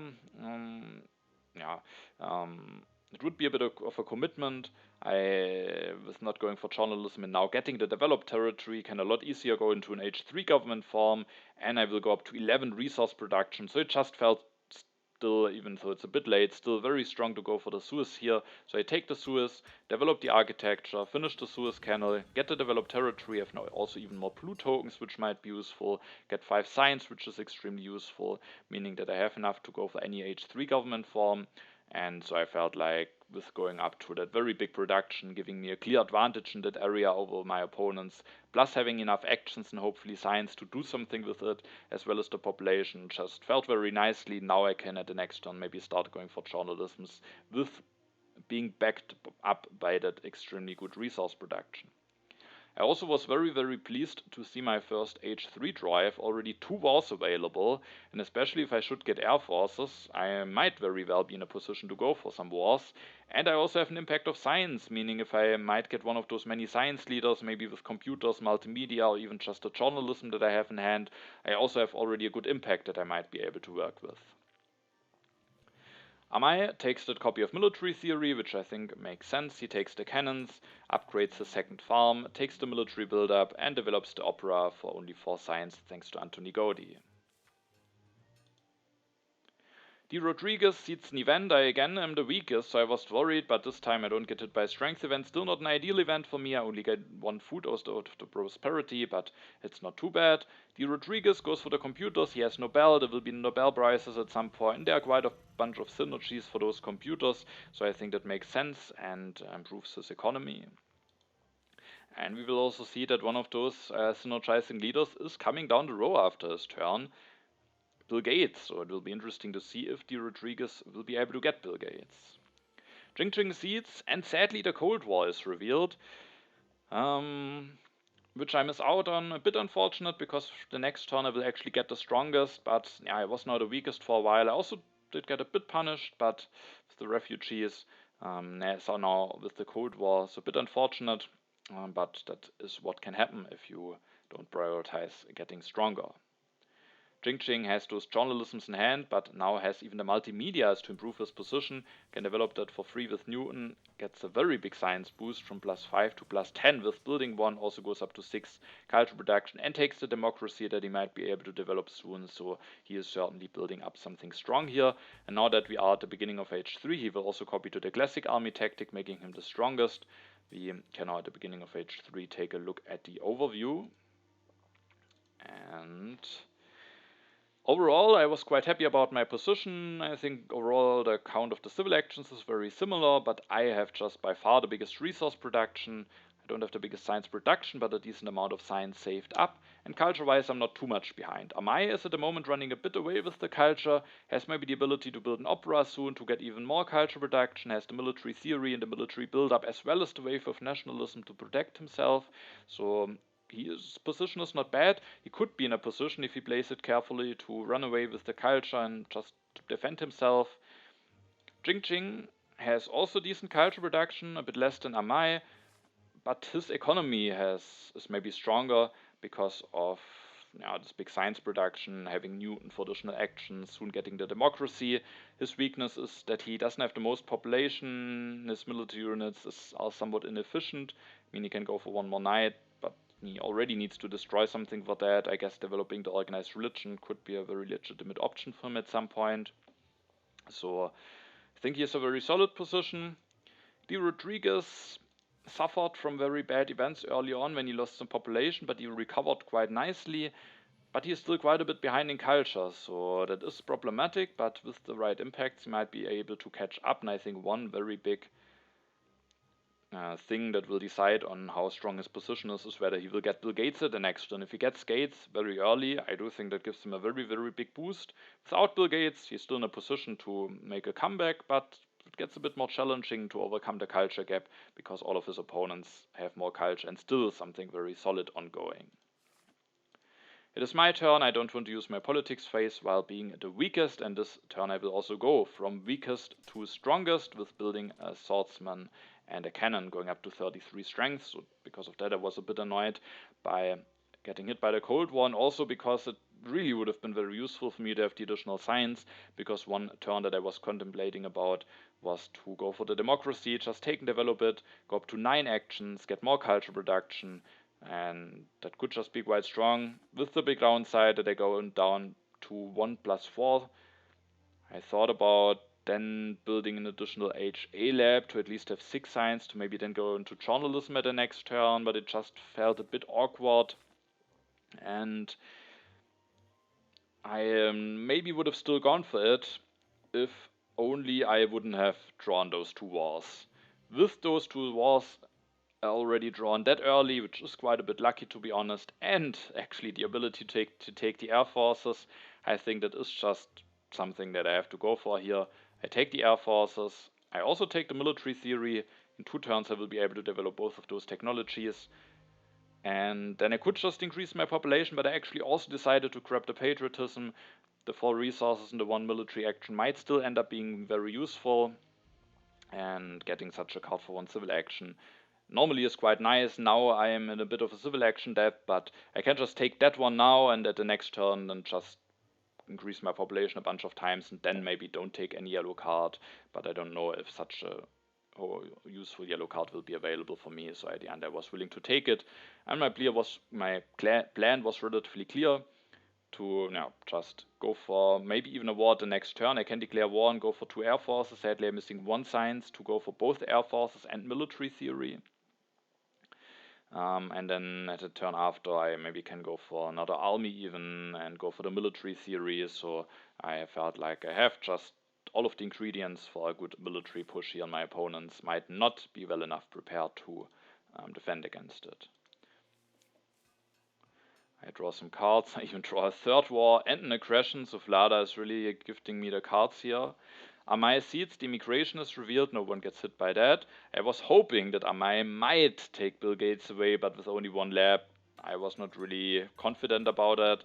He builds an opera, goes up to 11 culture production, a bit greedy with my military push, building that opera. He takes the professional sports, is in a position where he has neither enough science to go for military theory nor for the air forces. Drodriguez gets Bill Gates. Amai hasn't taken him away. He seeds, reveals the freedom of movement, uses that to put a warrior into bread and circuses, takes Bill Gates, elects him, upgrades another lab, and with Bill Gates has now some really strong economy ongoing, which might also help him to maybe neglect or to maybe make it that I don't go for wars against him. He develops the movies, scores a Nobel Prize, plays the patriotism, upgrades some knights to cavalrymen, and it could be an indicator that he has actually drawn the mechanized army tactic already. Or he just wants to do it to get stronger. Jing seeds, opens the international negotiations that was seeded by me. I was interested to see what Jing will give me. And he will make Amai pay 3 food to me, which is still somewhat useful for me. It might allow me to get an additional population. Amai doesn't really hurt that much, so no. Maybe not the ideal choice for me, but at least what I gain I think is still fine. Jing interestingly goes for the civil service over the code of laws, which might make it a bit more difficult for him to go for the democracy. However, with my strength push, maybe it could also be nice for him to not commit to the democracy and instead leave himself open for something like fundamentalism. He takes the efficient upgrade, the urban growth, and develops the organized religion, also scores his 1st Nobel Prize, and actually upgrades religion to organized religion. And he used the freedom of movement to move a worker from swordsman to coal. Maybe there's an economic progress coming, but that doesn't feel too great for me. I think it might be too late at that point to do such a move, and he very soon might actually need the population again in the military, with what my turn looked like, just investing almost all of my turn to take those 3 cards. I think that could have been an indicator for him that he very well might very soon need those military units. He doesn't have the most population, it's quite late, so that freedom of movement usage doesn't convince me. And as you can see, I go for war here and I go against Amai, which was a relatively clear choice for me, because he's just one running away with the culture. Jing also could have been a target, but he's at least prepared to go for 1 air force. Maybe if he gets help and gets some additional resources, he could go for a bit more. While Amai will get the air forces, but he is lacking the science to, as said, either go for air forces or military theory. There's a small chance that Churchill could be revealed, and I think I overlooked that during the game, so there's actually some danger involved here. But if Churchill isn't revealed, I really can't do that much. And even if Churchill is revealed, I think I would still be able to win the war. And yeah, so I went for against Amai, and there's actually no event left that could give additional signs to Amai. I have both the autonomous and the developed territory. Cold War is out, international negotiations are out. Of course, those ones you wouldn't have profited from anyway, but yeah, the war against Amai felt relatively safe. It likely will be very big, and he's the culture leader, so I declared the war against him. I increased my population 2 times, developed the Air Force, played a patriotism, and built 2 Air Forces. I first thought about that I might just want to build a religion and increase my population here, having 3 happy faces with the St. Peter's Basilica, increasing in culture production, not being in danger of getting hit by some happy face related events. I think the civil unrest was still in there, if I remember it correctly, and just using my civil actions effectively. I used the freedom of movement to put an alchemy into cannons. First I thought about putting a mine into cannons because I have some solid resource production. But after developing the military theory, I might not need really any other technology. So I might not really need it apart from impacts. For impacts it could be quite bad only having the sole alchemy here at the moment. But the thing is, if I build a religion, I am at 2 plus 11, 13 resources, and now with having the 3rd cannon already, thanks to the freedom of movement, I have just enough resources to declare war the next turn. I can develop the military theory, and I can then, with 13 resources, just build 2 swordsmen to get a 3rd tactic and an air force to also have a 3rd air force. And so I needed all of the resource production in order to be able to do this.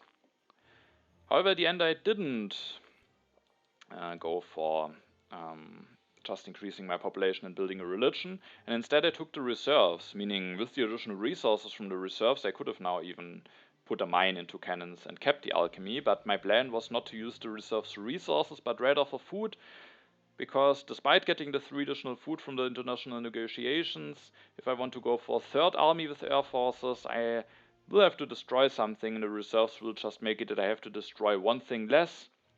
And at the end I felt that could just be very handy for me, and I was at the end willing to grab the reserves for 2. It's somewhat expensive. Maybe I could also just accept to destroy more, but it will maybe hurt me for impacts. I will have a little bit less productions, and I have enough actions to at the next turn build a religion, get enough population, develop the military theory, and go for the 2nd war. For this 1st war, I have a strength of 58. I get an impact of strength, so Vlada really providing me with all that I need here. My seeds opens the inhabited territory, which I pass on. Jing is able to win it for just a swordsman, which I think is nice for him. Amai will develop the professional sports with the big science discount from Anthony Gaudi. He placed the military build-up for 6 additional resources. For him it was a bit annoying that Jing went down in strength after winning the colony, because otherwise he could have gotten the whole 9 additional resources. He increases his population, builds a rifleman, builds a knight, is at 40 strength, takes the air forces, but he again doesn't have enough science to go for either air forces or military theory at the next turn. And he at the end develops the scientific method with Anthony Gaudi, which scores him the Nobel Prize, so that is nice and understandable. Maybe it could have been better though to rather save up the science, because while with 3 science more he still wouldn't have enough to go for Air Force at the next turn, at least he would be at 10, meaning that he would have enough to go for Air Force if he gets Churchill, which significantly increases the amount of strength that he can threaten, so he is far less in danger of a 2nd war. And so maybe that could have been an idea, but maybe he doesn't get hit by a 2nd war, and then he has now the ability to use Anthony Gaudi very nicely to score an extremely cheap Nobel Prize. He developed the professional sports for 4 and the scientific method for 3 science, so scoring a Nobel Prize for only 7 science is certainly quite nice. Now I was also interested to see how well the other opponents will prepare for my next war, because that of course will influence which will be the player that I declare the 2nd war on. Drodriguez seeds and opens the arms industry. Drodriguez is also the one who gets the most resources out of it, maybe another reason why he developed the cavalryman. He takes the engineering, the rockets, develops the engineering and the rockets, scores a Nobel Prize, builds a rocket, builds another rocket, has the mechanized army tactic. Of course he had cannons already, but for each unit that he builds as a rockets instead of the cannon, it's 2 additional strength. He has the ability to upgrade those cannons if he should do that. Then if he ends up being at 4 rockets instead of 4 cannons, just 8 additional strength, which is a very significant number. So I think it's fine. He scores Nobel Prize and he still has 14 resources, which is just enough to finish the Manhattan Project. But he also has 12 science, so he also has just enough to go for 2 air forces, and with that managed nicely to threaten a good amount of strength.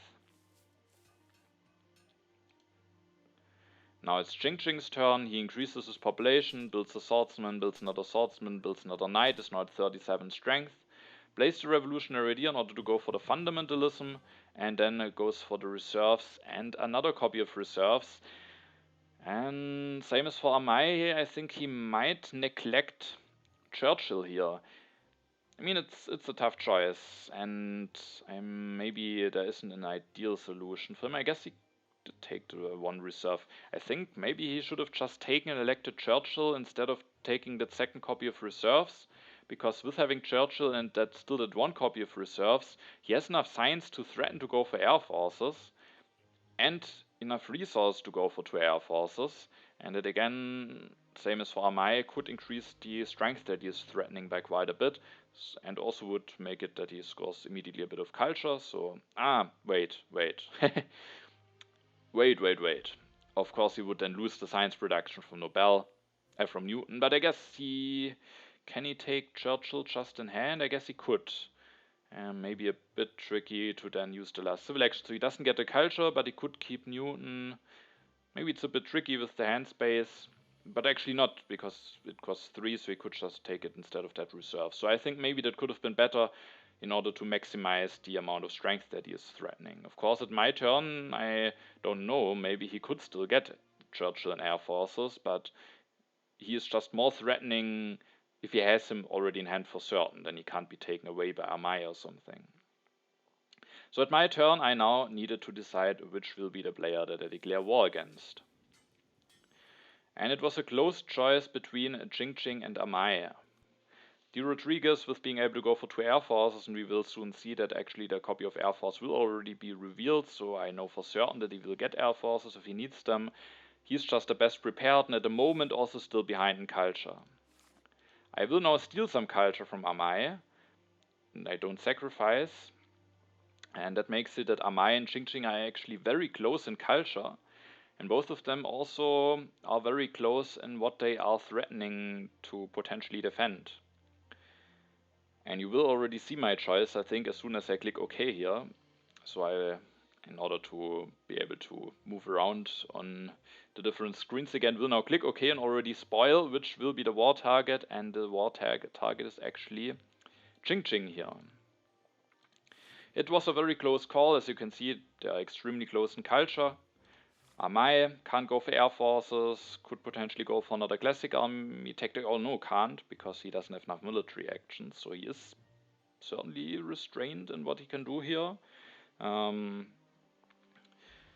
Could maybe go for Marie Curie, could maybe go for some professional sports, still build 3 units and do something with that, but he is certainly limited. But Jing as well doesn't have enough science to go for air forces. Again, I kinda missed out on Churchill, to be honest, so I was maybe not as careful as I should have, but the thing is, that's the last copy of air forces, and I just thought it's extremely likely that Drodriguez will take it away, because at his turn it might not be clear yet if the age will end or not, and he needs that to be safe from wars, so I thought it's very unlikely that the air forces and Churchill will make their way to Jing.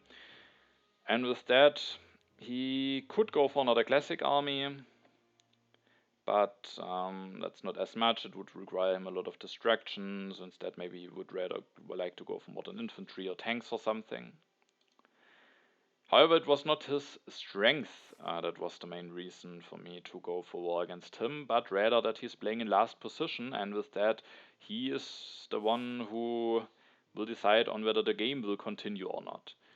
I will play my turn. We can maybe take a quickly look at my turn. I will play the reserves for food, build a religion, destroy one mine, develop the military theory, build 2 swordsmen, an air force going up to 84 strength, and then I will take the mechanized agriculture. I could have taken a different card. I could have maybe taken Einstein and developed the military theory with him already for some culture, but I take the card from the discard spot to make it as likely as possible that I maybe get another turn to declare my third war.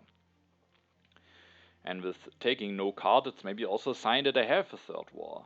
And you could of course argue that maybe that is a reason for Ching to end the game, but he's now the one who gets hit by a war, which I think will be quite a big setback for him. My war is quite big. And one way how he can maybe still hope to get back into the game would be maybe to actively prolong the game so that they can go for another war, which, after he is maybe down in culture, could be against a different opponent again. So because of that, I thought he might have an interest in not ending the game. Even if he doesn't have an interest in that regard, he is at least occupied by having to defend, especially if he wants to go for another army. That will require him a lot of actions, and maybe he then, just because he has to defend, can't NDH because he needs to spend too many actions to defend himself.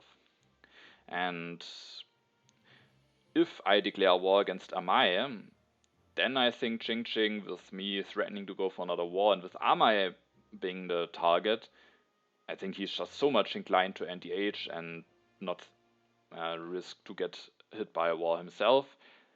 Meaning, I think it's very, very unlikely that I get another turn if I declare a war against Amai, but if I declare a war against Ching, I thought I might have a shot at getting a second war.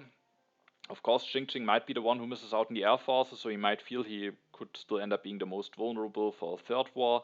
There's also, of course, the danger that Ching will resign. But again, that might be beneficial if Ching resigns over compared to when Amai resigns. I was hoping that none of them will resign, but it's a possibility. If Amai resigns, then again, Ching maybe doesn't want to risk getting hit by a war and will maybe be inclined to NDH. Now, with him being in last position, if he resigns, Amai, of course, also might be inclined to NDH, but he is not the one who has the full control of it. He can take a bunch of cards, but even then the game might continue, so he is basically forced to play his turn in a way that would leave him prepared for if the game goes on for an additional turn, while Ching just knows whether the game ends or not, and if he can end the game, can just take as many cards as possible, and doesn't have to be concerned about the game potentially continuing. So if Ching resigns, I was hoping that with me not taking any cards, maybe there won't be enough cards taken away so that after resignation and then 2 cards being discarded, that I get another turn for another war declaration. So I think it's quite close in culture and in strength potential between Ching and Amai. Ching is maybe even slightly better prepared, but because of the reasoning of getting a third war going, and maybe also a higher chance that if the player resigns, I still get another turn. I declare the war against Ching here. I still get 2 draws, a colonization card and a raid. Amai goes for Einstein, takes the tanks, develops them, scores points with Einstein and with the Colosseum, plays the Wave of Nationalism, goes for some upgrades. That's of course also a way how he could have defended. I think I also considered that. Him just going for some tanks maybe instead of just building more of those units. Drodriguez maybe could have even gone for war himself. I think I didn't calculate it, but it might have been possible. But he instead cedes and opens the strategic territory, which Ching is able to win, sacrificing unit, but getting 4 additional strength in the progress. But that might mean that he is not planning to go for a third army, and maybe rather just wants to rebuild the army that he has, maybe with some better units like modern infantry and tanks. Drodriguez takes the Air Force's reserves and endowment and then finish them with the Manhattan projects for 10 points and also, of course, the additional strength. It's Ching's turn. 4 cards are left in the deck, so I was interested to see whether he will NDH or not. He sees an impact is revealed. It's a bad impact for me, but I was still very happy to see it because I won't go for any more technologies, very likely.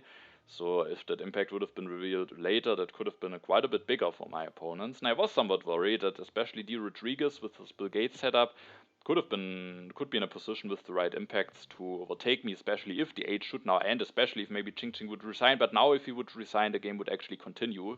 So if he doesn't resign but defends somewhat nicely, I have a big lead then, but I was somewhat fearing with the right impacts I could be in danger, but with the impact of technology already being revealed now, I was a bit relieved, as that might have been an even worse impact if it would have been revealed later on. Jing plays the resources, goes for Churchill. He did get Churchill, but he didn't get the Air Forces. Drodriguez could have potentially led the Air Forces through to him, but as said, he doesn't know whether the game will end or not, so it would have been extremely risky for him.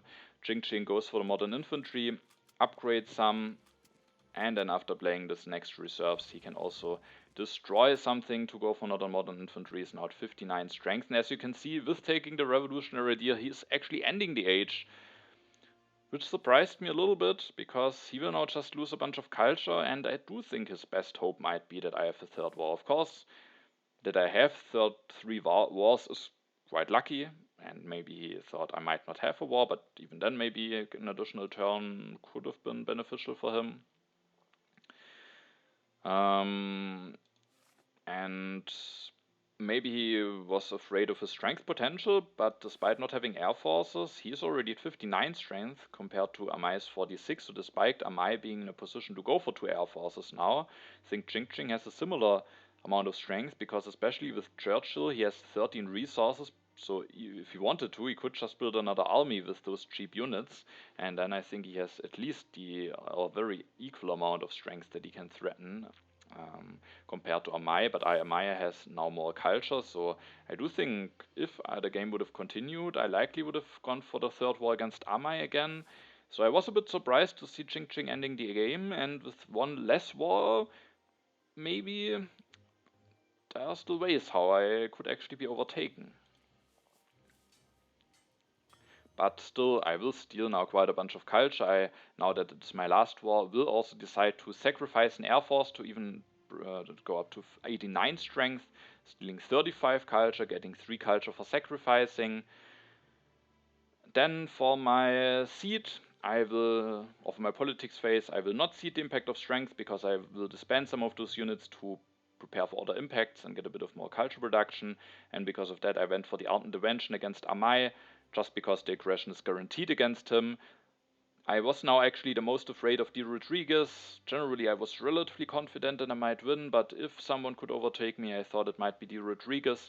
But he could potentially defend, and I just felt like just getting safe 7 plus 3 for sacrificing culture is hopefully good enough, and I don't need to go for the swing against drodriguez. So I went against Amai with that aggression, sacrificed the swordsman, so to gain the plus 3 culture.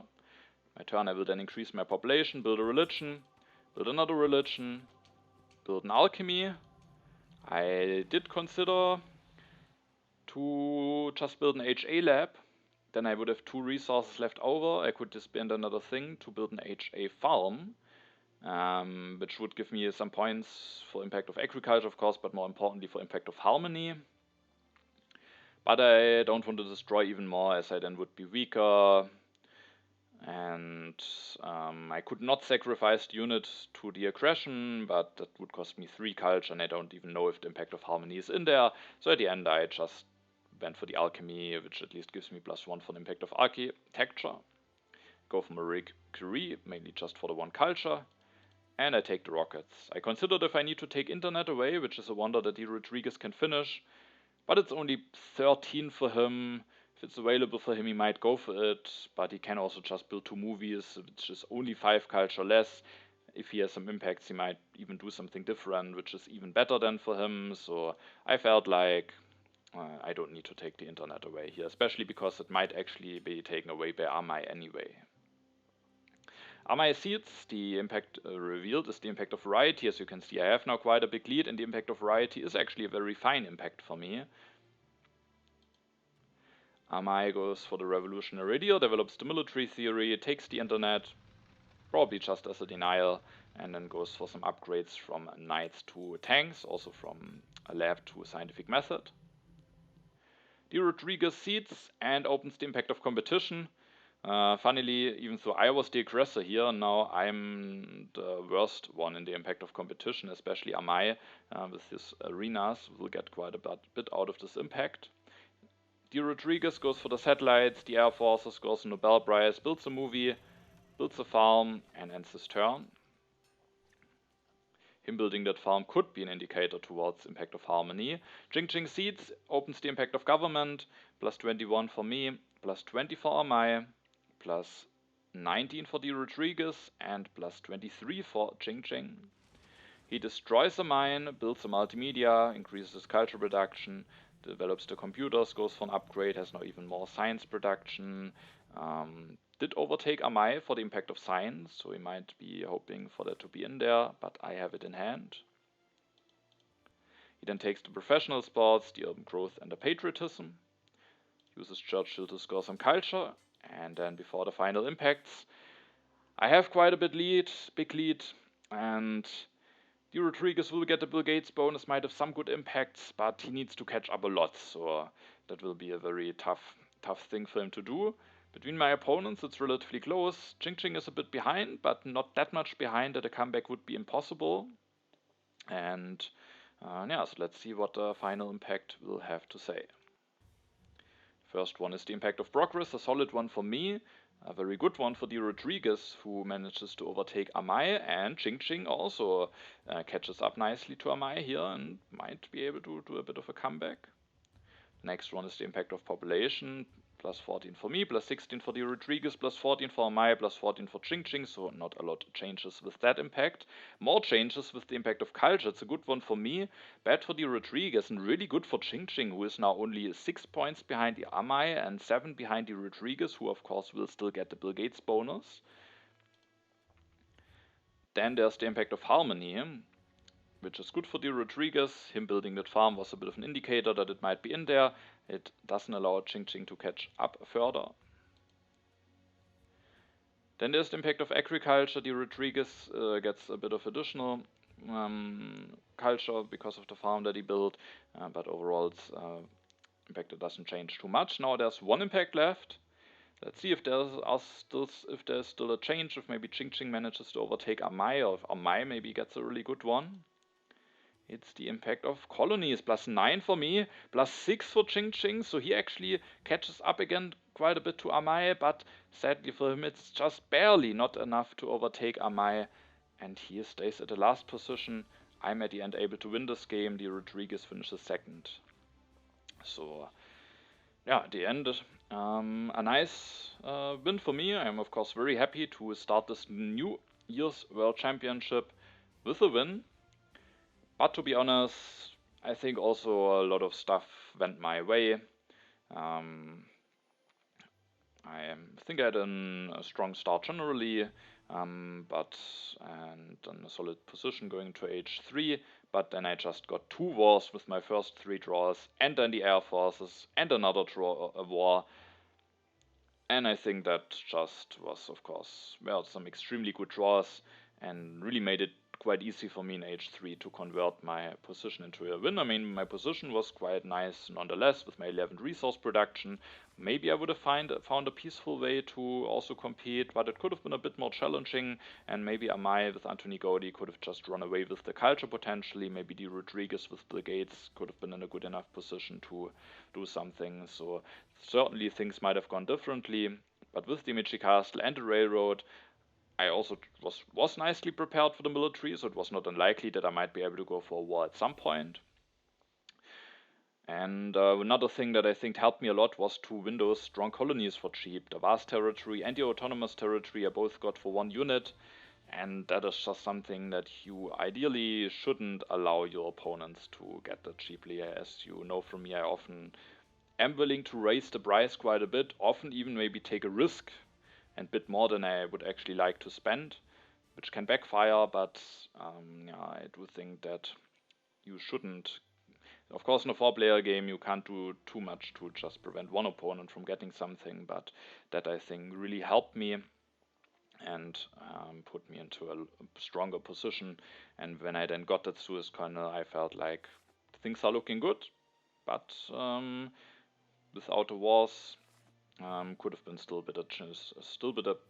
be a bit challenging to convert.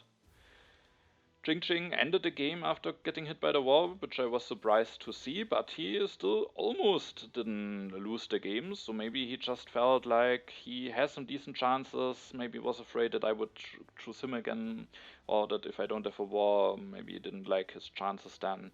So, yeah, he definitely showed that his decision of ending the age had the potential to lead him to a better placement than the last place. Sadly for him, he just missed it by 2 culture, or 3 if he would have liked to overtake amaj.